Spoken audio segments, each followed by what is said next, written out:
भारत ही नहीं, पूरी दुनिया में चीनी के दाम बढ़ रहे हैं और जिस देश को दुनिया में चीनी का बड़ा सप्लायर माना जाता है, वही अब अपनी चीनी की उपलब्धता को लेकर दबाव में है। वो देश है ब्राजील। लेकिन भारत में चीनी की बढ़ती कीमतों को लेकर सरकार ने एक अहम बात साफ की है। इसकी वजह एथेनॉल नहीं है। सरकार के मुताबिक चीनी महंगी होने के पीछे सबसे बड़ी वजह है कम उत्पादन, गन्ने की फसल को हुआ नुकसान और त्योहारों से पहले बढ़ती मांग। तो आखिर भारत में चीनी के दाम क्यों बढ़ रहे हैं? ब्राजील में ऐसा क्या हो रहा है जिसका असर पूरी दुनिया के शुगर मार्केट पर पड़ सकता है? और अगर एथेनॉल वजह नहीं है तो फिर चीनी का संकट इतना बड़ा कैसे हो गया? मैं हूं प्रभास कुमार। चलिए पूरी कहानी समझते हैं। सबसे पहले भारत की स्थिति समझिए।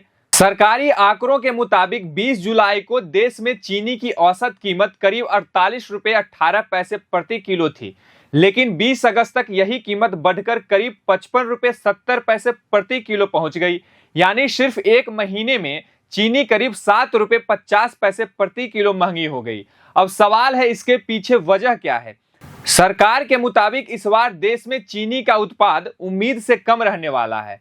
इस शुगर सीजन में भारत में करीब 306 लाख मीट्रिक टन चीनी उत्पाद का अनुमान है, जबकि शुरुआती अनुमान करीब 343 लाख मीट्रिक टन का लगाया गया था। यानी उत्पाद का अनुमान काफी नीचे आ गया। इसके पीछे गन्ने की फसल को हुआ नुकसान भी बड़ी वजह है। कई इलाकों में रेड रॉट और टॉप बोरर जैसी बीमारियों ने गन्ने की कीमत को प्रभावित किया। इसके अलावा ज्यादा बारिश और जलभराव से भी कई जगह फसल को नुकसान पहुंचा। अब दूसरी तरफ आने वाले महीनों में चीनी की मांग बढ़ने वाली है, क्योंकि अगस्त से नवंबर के बीच गणेश चतुर्थी, दशहरा और दिवाली जैसे बड़े त्योहार आते हैं। त्योहार में मिठाई की मांग बढ़ती है और जाहिर है मिठाई के लिए चीनी भी ज्यादा चाहिए। यानी तस्वीर बिल्कुल सीधी है, चीनी का उत्पाद कम और मांग बढ़ने वाली। इसी दबाव में चीनी की कीमत बढ़ रही है। लेकिन इसी बीच एक सवाल बार बार उठ रहा था, क्या चीनी की कीमत बढ़ने की वजह एथेनॉल है? सरकार के मुताबिक 2022-23 में एथेनॉल बनाने के लिए चीनी से डाइवर्ट होने वाली हिस्सेदारी करीब 12% थी। लेकिन 2025-26 में यही घटकर करीब 9% रह गई। यानी सरकार के आंकड़ों के मुताबिक एथेनॉल के लिए चीनी का डाइवर्जन बढ़ा नहीं बल्कि कम हुआ है। इसके अलावा भारत में बनने वाले एथेनॉल का करीब 3/4 हिस्सा अब अनाज से आता है, जिसमें मक्का प्रमुख है। इसलिए सरकार का कहना है कि मौजूदा चीनी महंगाई की मुख्य वजह एथेनॉल को बताना सही नहीं है। अब यहाँ से कहानी भारत से निकलकर पूरी दुनिया तक पहुंचती है, क्योंकि सिर्फ भारत में ही चीनी की सप्लाई पर दबाव नहीं है। अनुमान है कि 2026-27 में दुनिया में करीब 33 लाख टन चीनी की कमी हो सकती है और इसका असर अंतरराष्ट्रीय कीमतों पर भी दिख रहा है। 30 जून को अंतरराष्ट्रीय बाजार में चीनी की कीमत करीब $474 प्रति टन थी। 20 अगस्त तक यह बढ़कर करीब $552 प्रति टन हो गई। यानी करीब 2 महीने में कीमत 16% से ज्यादा बढ़ गई।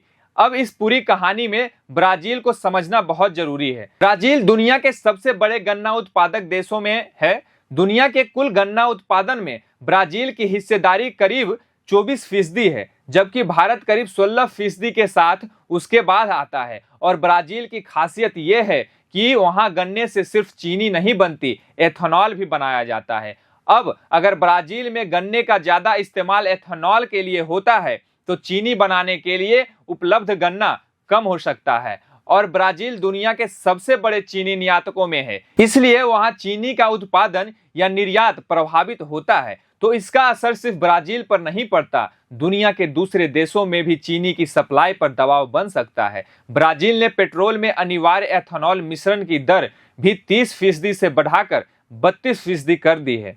इसके अलावा वहां मौसम की स्थिति भी गन्ने की फसल के लिए चुनौती बनी हुई है। यानी ब्राजील में एक तरफ एथेनॉल की मांग और इस्तेमाल का दबाव है, दूसरी तरफ मौसम और फसल को लेकर चिंता है। लेकिन यहाँ एक बात फिर साफ कर दे, भारत में मौजूदा चीनी महंगाई को सरकार एथेनॉल से नहीं जोड़ रही है। भारत के मामले में सरकार की तरफ से जो मुख्य वजहें बताई गई है वो है कम चीनी उत्पादन, गन्ने की फसल को नुकसान और बढ़ती मांग। और जब भारत के साथ साथ दुनिया के दूसरे बड़े चीनी उत्पादक देशों में भी सप्लाई को लेकर चिंता हो तो ग्लोबल शुगर मार्केट पर दबाव बढ़ना स्वाभाविक है। इसी वजह से भारत सरकार ने हाल ही में 10 lakh metric ton raw sugar को बिना इंपोर्ट ड्यूटी के विदेश से मंगाने की अनुमति दी है। मकसद साफ है, देश में चीनी की सप्लाई बढ़े और बढ़ती कीमतों पर दबाव कम हो। तो पूरी कहानी को एक बार फिर जोड़कर देखिए। भारत में उत्पादन उम्मीद से कम है, गन्ने की फसल को बीमारी और मौसम से नुकसान हुआ है, त्योहारों के कारण मांग बढ़ने वाली है। सरकार कह रही है कि एथेनॉल मौजूदा कीमत बढ़ने की मुख्य वजह नहीं है और दूसरी तरफ दुनिया के बाजार में भी चीनी की सप्लाई पर दबाव है। वहीं ब्राजील जैसे बड़े चीनी उत्पादक देश में चीनी और एथेनॉल के बीच गन्ने के इस्तेमाल का संतुलन पूरी दुनिया के बाजार को प्रभावित कर सकता है। अब सबसे बड़ा सवाल यही है, क्या भारत का 10 लाख टन चीनी मंगाने का फैसला कीमतों को रोक पाएगा, या फिर अगर ग्लोबल शुगर सप्लाई पर दबाव बना रहा तो आने वाले महीनों में चीनी और महंगी हो सकती है। इसका जवाब आने वाले महीनों में नई फसल उत्पादन और ग्लोबल सप्लाई के आंकड़ों से मिलेगा। अगर आपको ये वीडियो अच्छा लगा हो तो प्रभात खबर चैनल को लाइक, शेयर और सब्सक्राइब करना ना भूलें। प्रभातखबर.com, विश्वास वही, रफ्तार नहीं।